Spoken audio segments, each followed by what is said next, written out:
Hi friends, let's talk about the top 10 best foods to eat daily for autoimmune conditions, which I developed myself for actually several months of my life. So here's a list of the 10 foods that I eat daily. And I'm going to show you why I targeted these 10 foods when there are hundreds of thousands of choices and over 300,000 edible plants. Now, obviously, this is not the only thing that I eat. If you don't have time to listen to the entire video, I have outlined chapters in the show notes so you can fast forward to the food you are interested in. However, no one food is going to do it by itself. Keep in mind the greatest benefit is to eat enough foods that will change the expression of your genes and the genes in your gut, specifically your gut microbiome. This is called your epigenetics, and it's really in your hands to change. Each of us has 40 trillion microbes that determine how we react to foods as well as stress. Keeping a food diary is best so that you can identify repeated triggers. Now, today we have gene editing for those genetic conditions like sickle cell anemia. That's a pretty complex medical procedure. It's so much easier to change your gut microbiome than it is to do gene splicing. Over time, when you balance out your microbiome,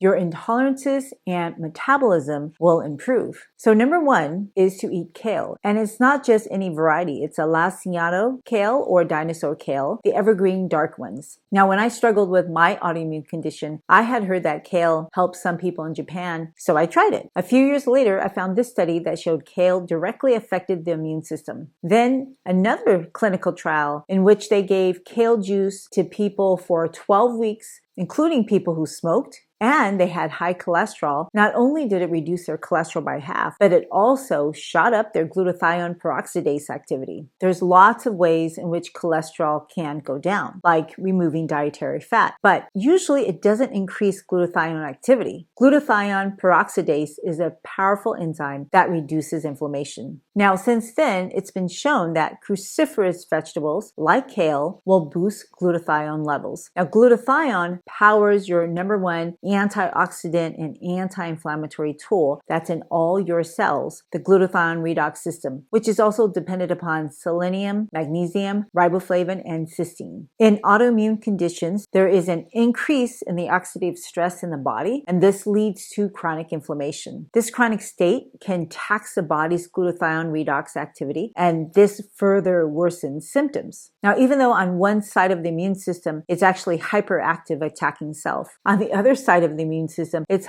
hypoactive, causing people with autoimmune conditions to be more susceptible to infections and cancers. And I didn't want that to happen to me. I also didn't want to go on any immunosuppressive medications. And so I decided to take my own advice to my patients and change my diet and lifestyle. And to make sure I absorb the phytonutrients and vitamins and minerals in kale, I basically processed out the fiber. Now, I bought myself a Jack-O-Lane juicer from Costco, and every week I juiced a bunch of kale faithfully and drank 2 to 4 ounces of concentrated kale juice every day for at least 3 months. And honestly, it's so bitter, I don't think I could have drank more than that without gagging. In fact, I had to dilute it with water, or I added soy milk to drink it. Now, if you are worried about oxalates, kale is a low oxalate vegetable. A cup of kale has maybe 1 to 2 milligrams of oxalates, whereas spinach has 755 milligrams of oxalates in half a cup of cooked spinach. There's actually a lot of misunderstanding about oxalates and vegetables. Now, the concern with oxalates is that it can bind to calcium to form calcium oxalate stones. But if you're eating calcium with a kale, then the oxalate binds to calcium in your gut, and then you don't absorb any of that calcium oxalate, and it goes right down the toilet. And that's another reason why I started drinking my kale with soy milk, even though it's a low oxalate food. However, most people who are getting those oxalate stones aren't eating more plants. So how do you get oxalate if you don't eat plants? Well, your own body makes oxalates, which are made from an amino acid called glycine. Glycine is found in meats and in animal products like dairy and collagen. So if you're eating a lot of those foods, you are converting some of that glycine into oxalates. Now, number 2 is flax seeds. Flax seeds are so good for circulation because they reduce high blood pressure by inhibiting enzymes that make oxylipins that raise blood pressure. And this effect gets better over time. Oxylipins are oxygenated polyunsaturated fatty acids. Now, these are found in the oils of plants. So your cooking oil has different ratios of polyunsaturated fatty acids. Why do you use oils and fats in your food? The short answer is because they taste good. On a chemical level, they get your food food crunchy, like when you deep fry a French fry, or they make food soft and moist, like cakes and cookies. Most people know that if you overeat these foods, you're going to gain weight. However, what people don't realize is that when you eat fats, these fats are a collection of bioactive molecules that mediate inflammation. That's why overeating, overheating, cooking oils, or animal fats is just a bad idea because that oxygenates more fatty acids. When you're talking about cooking oils, you're actually talking more about polyunsaturated fatty acids like linoleic acid or omega-6 fatty acids in seed oils. High levels of omega-6 fatty acids are considered to be pro-inflammatory mediators. So when I had my problem, I stopped all cooking oils and fats because I wanted to lower my body's inflammation. Now, how does omega-6 linoleic acid increase inflammation? Well, it does that by increasing arachidonic acid. Have you ever taken ibuprofen? Arachidonic acid and its metabolites is what ibuprofen works against to decrease inflammation when a person has pain. Like most things essential for your body, one molecule wears multiple hats of function and they do a number of essential activities. Arachidonic acid is critical for cell membrane integrity and fluidity and is a key component of phospholipids, which are an integral part of your cell membrane structure. Otherwise, your cells would just simply be more fragile and fall apart.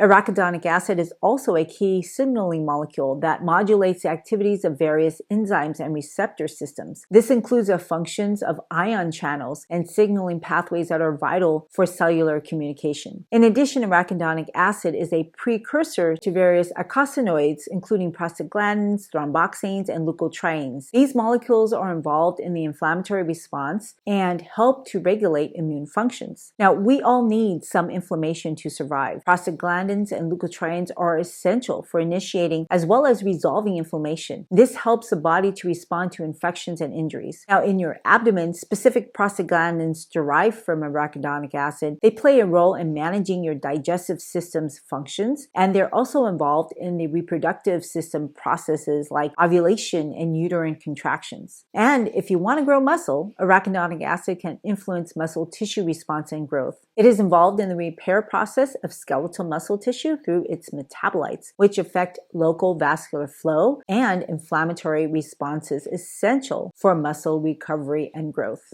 Last, in the fattiest organ, your brain, arachidonic acid is involved in neuron activity and is essential for brain growth and development. It also helps in the development of cognitive functions and is necessary for the maintenance of neurological health. So this is why you need linoleic omega-6 fatty acids, but you don't need a ton of it, and eating too much can skew the balance of inflammation to a pro-inflammatory state, contributing to pain and discomfort. Now, I never had any pain with my autoimmune condition, unlike many people who suffer with arthritis or muscle aches and fatigue. Pain is your immune system in action trying to heal you. And when the root cause of inflammation stops, the pain usually resolves too. So when you use that ibuprofen, that's a non-steroidal anti-inflammatory medication that blocks the body from mounting the healing response of inflammation by inhibiting the COX-2 enzyme. This prevents the production of prostaglandins that mediate inflammation, pain, and fever. Many people, the first thing they want to do is to make the pain go away with a shot or pill. But remember, this doesn't address the root cause of the problem. Let's say if you suffered a fracture. Until the bone heals, taking medications like ibuprofen may temporarily reduce the pain, but it doesn't address the root cause of the broken bone. Inflammation is necessary for that bone to heal, and non-steroidal anti-inflammatory drugs have been shown to delay bone healing, and this is why it is not recommended to use non-steroidal anti-inflammatory drugs if you want to heal bone. Do you see how easily science can be misinterpreted when you have a narrow viewpoint and you're only looking at one biochemical pathway, and in reality, its application in real life is very different? And that is the advantage medical doctors have who actually treat severe illness. You may be wondering why I ate flaxseed and avoided seed oils. And that's a great question. Flax seeds have polyunsaturated fatty acids trapped in them, and they have more omega-3 fatty acids, which actually help to reduce inflammation. The other reason is because when you eat it in whole food, you significantly reduce the amount of oil and calories, the rate at which you're absorbing it, because you slowly release the oil into your bloodstream because it's trapped in fiber. This prevents the body from being overwhelmed in handling stuff, even nutrition. And by the way, if you eat meat, the majority of your body's arachidonic acid is actually obtained from eating meat. And in this chart, you can see that pork has the most arachidonic acid. All birds also have a lot of arachidonic acid, especially duck and turkey. Did you know that there's a higher rates of heart attacks after Thanksgiving and Christmas? And some of this is from alcohol causing atrial fibrillation. Some of it may be holiday stress, but who isn't stressed the rest of the year? How much of these foods are actually causing inflammation? So for autoimmune conditions, it's best to reduce arachidonic acid so that you can help the body reduce stress. And by stopping animal products high in arachidonic acid, like pork and poultry, you can basically reduce arachidonic acid levels. Now, I didn't totally cut out all oils. Some of the oils with oleic acid actually are associated with lower arachidonic acid levels. Extra virgin olive oil is high in oleic acid, and so is avocado oil. Did you know oleic acid inhibits cholesterol synthesis and improves insulin sensitivity? However, despite these health benefits, oil should be used sparingly. On the average, Americans eat up to 10 tablespoons of a vegetable oil in a given day. That accounts to less than 26 milligrams of omega-6.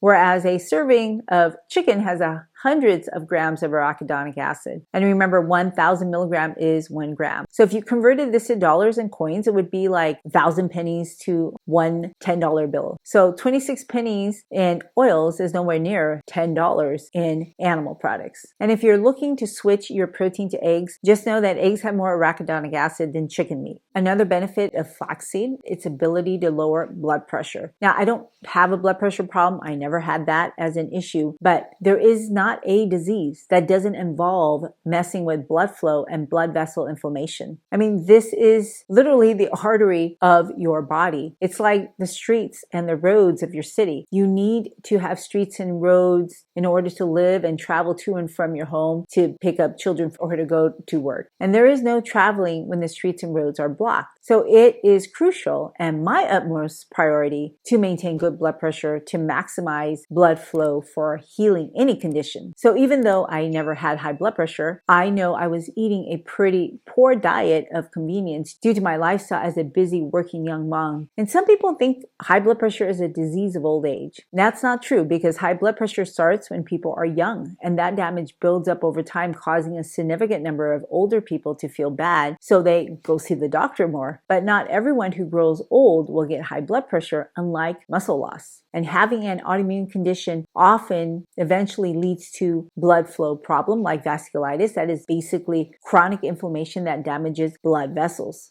I actually started eating flax seeds because I watched my mother-in-law eat flax seeds every day in the morning with her oatmeal. She's in her 90s now, and she is still doing that every day in the morning with her oatmeal. The added bonus of flax seeds is that it can be helpful to reduce liver inflammation, improve insulin sensitivity, and it reduces hemoglobin A1C numbers. And by the way, it can help people lose a couple of pounds. Now, I recommended to my brother to eat flax seeds because it has the highest concentration of anti-cancer lignans. And just 3 tablespoons of flax seeds has been shown to reduce prostate cancer proliferation. And this was also accompanied by a significant drop in PSA levels. In women, flax seeds help to reduce breast cancer, and it does this by promoting anti-inflammatory molecules that block the action of an inflammatory molecule called interleukin-1. And when interleukin-1 can't bind to tumors, they just don't grow well. That is one way the drug tamoxifen helps to prevent tumor growth. Eating flax seeds for a month was able to increase the anti-inflammatory inhibitor levels of interleukin-1 by over 50%, without the toxic side effects of prescription drugs. Now, if you are on tamoxifen, please don't stop your drug, but talk to your oncologist about flax seeds. Number 3 is the blueberry. Berries are my favorite foods, not only because they are fun finger foods, but because they have a unique amount of anthocyanins. Many berries have anthocyanins, but if you want to stack their anthocyanin content, then blueberries would be number 1, raspberries number 2, and strawberries and cherries would be number 3. Between these 4 options, it seems raspberries are the most delicate and the most expensive. I started adding blueberries to my diet because those anthocyanins, they help with DNA repair, as shown in this study.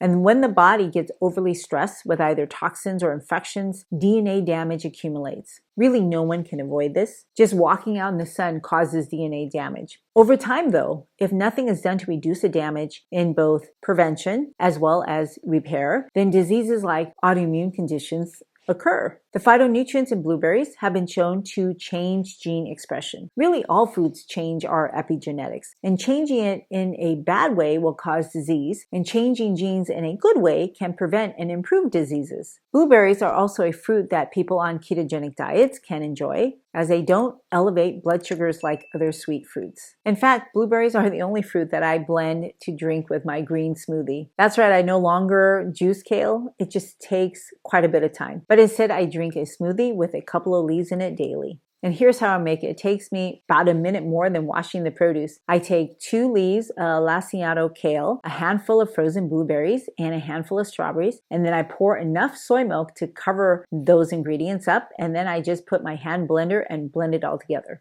Sometimes I'll add some freeze-dried goji berries. It adds a nice flavor and crunch. Now, on this diet that I was eating, I was able to eliminate my symptoms in 6 weeks. And before I did the diet, I was struggling with symptoms every day for 3 continuous months. I was so frustrated because I saw 6 medical providers and got multiple biopsies, as well as probably easily 30 vials of blood, half of which I requested, and no one could tell me why my body was inflamed. And that's when I decided to fix my gut microbiome. And as an infectious disease physician, I was trained to actually kill microbes. And that's because our modern lifestyle has cultivated aggressive pathogenic strains of bacteria, and they are so easily spread through our constant contact with contaminated food and intimacy with animals. Now, we hear about outbreaks in contaminated cheese and vegetables only when people get sick. But most of the time, people are getting sick, but they don't seek medical attention because it's transient. They get it better on their own.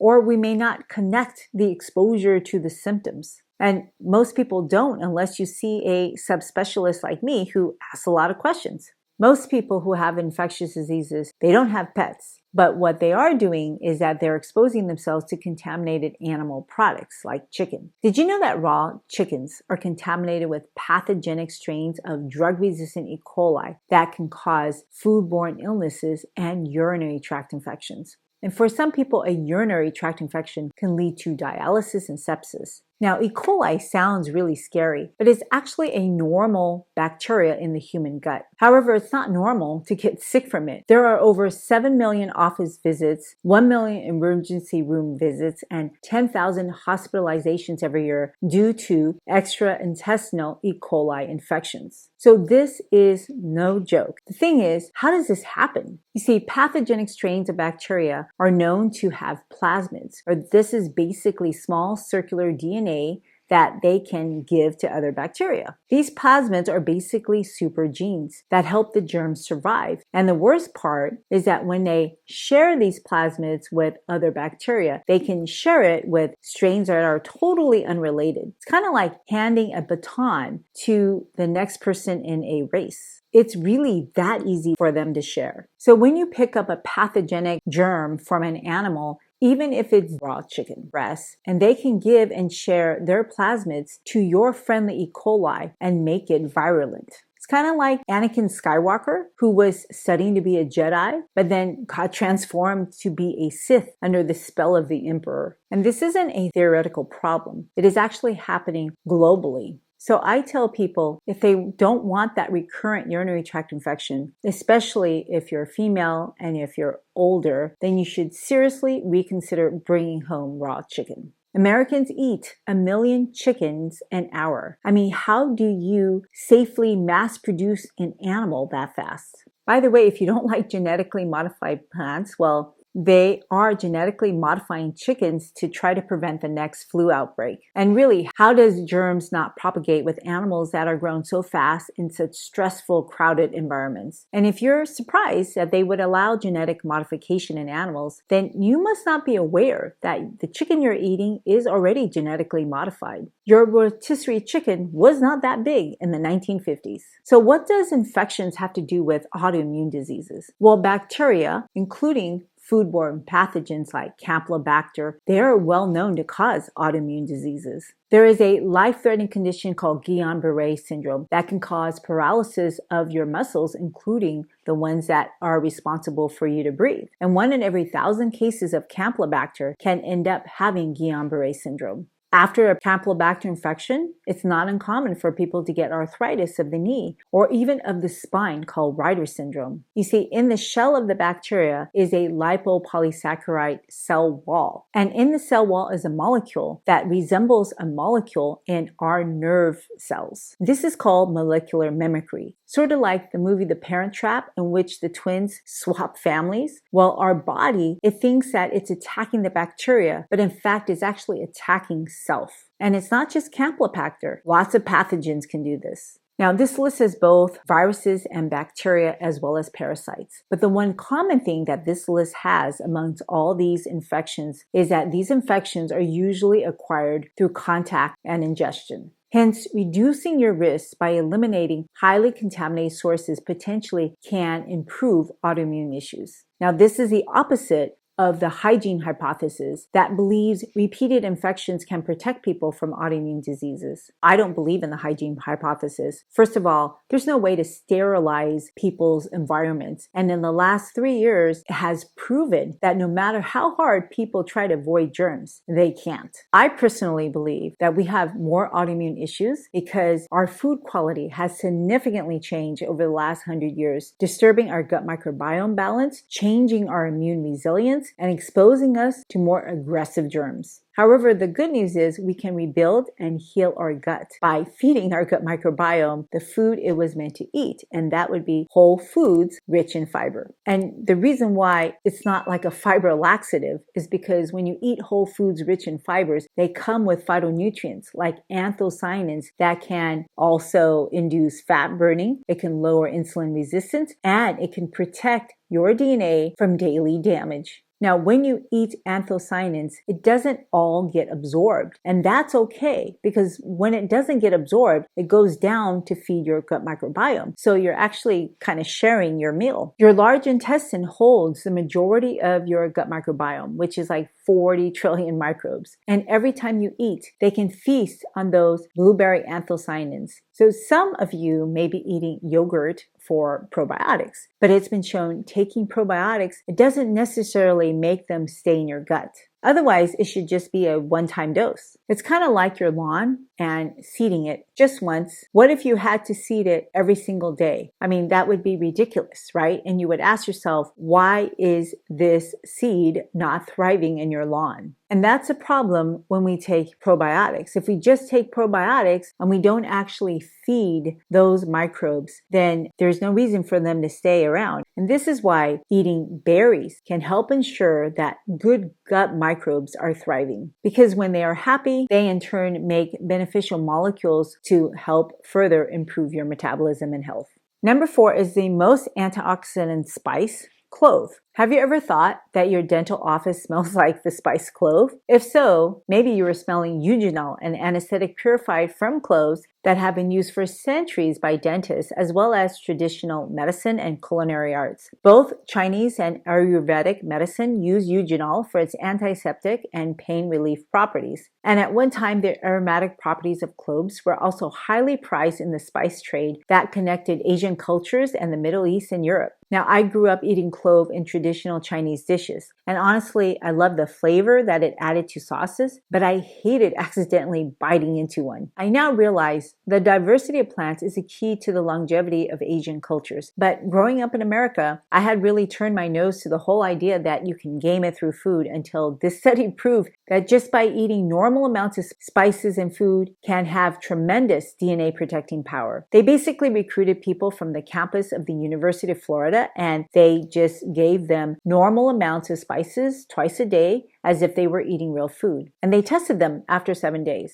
They drew their blood, took out their white blood cells, and then they irritated their white blood cells with oxidized cholesterol to see how much TNF they would make. TNF stands for tumor necrosis factor, and cells make it when they are inflamed. Now, many autoimmune conditions elevate TNF, which means there is just more inflammation. So the goal is to lower TNF, and some people take prescription drugs like Humira. Take a look at this chart. The most common spice Americans eat is black pepper, which actually did not lower TNF. However, clove was able to suppress TNF levels, as well as another cytokine called interleukin 6. Now, on this chart, you will notice ginger to have even lower TNF levels. And number 5, I started eating ginger root too. You know that spicy beige vegetable that you get when you eat sushi? That is also ginger. Now, that was in the stuff that I got when I grew up. I was given ginger tea and thick chunks of ginger in savory stir-fried dishes. Now, if you didn't grow up eating ginger, it's an acquired taste. And my mom, she put a lot of ginger in everything she made, and we all really loved her cooking, but I really didn't like eating chunks of ginger. I used to complain, but it always fell on deaf ears because she would serve ginger every day.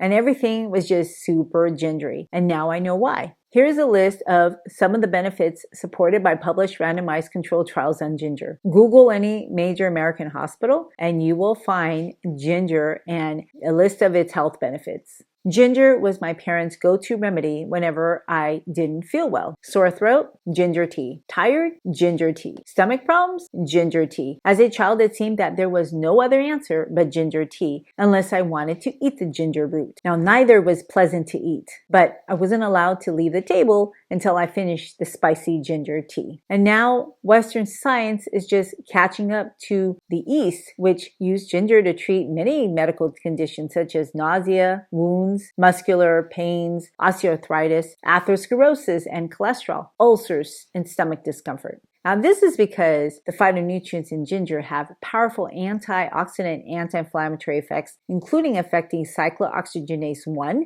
and cyclooxygenase 2 enzymatic pathways. Number 6 is turmeric, which seasons my favorite sauce, curry. I always loved the brilliant yellow color of curry, and I love the taste even more. My mom used to make me baked curry buns, and I still remember eagerly waiting for them to come out of the oven. When I was suffering from my autoimmune condition, I was really concerned that it could affect my kidneys. And the kidney, it doesn't get much attention, but 1 in 7 people have chronic kidney disease, and 40% of them don't even know they have a kidney problem. People with autoimmune conditions have a higher risk of kidney disease, especially women who get lupus. Lupus is generally diagnosed between the ages of 15 to 44 years of age, and there are over 4 million Americans living with lupus. Unfortunately, one of the most common organs that get damaged from lupus are the kidneys, and most of us are born with 2 of them. Now, whether it's lupus or the immunosuppressive drugs used to treat lupus, they both can damage the kidney. The job of the kidney is to filter your blood, and it's only supposed to get rid of the waste and keep the good stuff. But when it is injured, it starts leaking the good stuff, molecules like red blood cells and white blood cells and proteins. However, turmeric, just a quarter teaspoon with each meal, improve their kidney function. Turmeric is the most studied herb with thousands of publications and coveted around the globe for its health benefits. Countries like India, who consume a lot of turmeric, despite 20% of their population living below poverty, have much less cancer than the United States. The National Cancer Institute believes turmeric can block cancer growth, and this effect can be measured in the urine. It's also been used to reverse the DNA damage from people poisoned with arsenic, a heavy metal that causes cancer. Did you know that farmers once fed chickens, turkeys, and pigs arsenic as a growth enhancer and antibiotic? So when I grew up, I was eating arsenic-infected poultry and pigs. And this was supposedly banned in 2016. I find that awful. For most of my life, I was unknowingly exposed to arsenic in meat and in rice. Arsenic causes potent DNA damage. I'm not sure why we're all wondering why people are getting cancer. I can only thank my mom for making curry with that meat. Arsenic, unfortunately, is still in soil and water because of industrial pollution, and this is why I continue to eat turmeric daily. But you don't need to take turmeric with black pepper, as this study was done with turmeric alone. However, if you want to eat black pepper, your blood turmeric will last a little longer, as black pepper inhibits a liver enzyme that degrades the phytonutrients in turmeric. And unfortunately, black pepper can also interact with other medications. So I actually prefer to take my turmeric with bromelain. Now, number 7 is my favorite spice that gives spaghetti and pizza sauce its flavor, oregano. I like it because it is a milder spice that adds a sweet aromatic flavor to tomatoes. When I was small, my mom would be stuck in traffic driving home from LA, and sometimes I would cook for my dad. However, as I grew older, well, really when I left the house, I got out of the habit of cooking because I left for college and then medical school and residency and fellowship. And during those years, I didn't pay attention to the power of my food and just ate whatever was in front of me. I honestly didn't realize that each food had a different antioxidant level. I mean, I knew soda wasn't good and that water was better, but I really didn't realize that you can actually measure its antioxidant properties and that you needed antioxidants to maintain your health and to build a reservoir of health for those emergency encounters with infections, radiation, arsenic, or autoimmune issues. So here's a list of the total antioxidant capacity of different spices. On a daily basis, the minimum we should strive for is 11,000 for all of our food. However, that doesn't account for the buffer that is needed for emergencies. And as you can see, some things are pretty worthless for antioxidant power, like poppy seeds. And I've already talked about turmeric. And look at oregano. It has more antioxidant power. Sometimes I'll just sprinkle oregano in balsamic vinegar on my salad dressings along with rosemary, which is number 8. Now, this paper didn't test rosemary, but the other paper did. And oregano and rosemary, they actually taste super good on roasted potatoes with garlic. Now, number 9 is an ancient biblical spice called black cumin, Nigella sativa. Now, many people have an autoimmune thyroid condition called Hashimoto's thyroiditis, in which the body attacks the thyroid. Chemicals such as polyaromatic hydrocarbons found in cigarettes can disrupt the thyroid hormone balance. And half a teaspoon of black cumin, Nigella sativa a day, actually lowered anti-thyroid antibodies and increased the thyroid hormone T3 levels, and also dropped a pro-inflammatory signal called interleukin 23. In addition, it reduced LDL cholesterol levels, which also further contribute to inflammation. Now, my last food is actually a drink, number 10, green tea. I watched my dad drink green tea all my life. Literally, he had a beer mug that he used to drink his tea, and he would add loose leaves and just fill it up with hot water throughout the day. And growing up, I really didn't like green tea. I thought it was bitter. But when I began to struggle with health issues, I basically learned to drink that daily. It can increase my telomere length,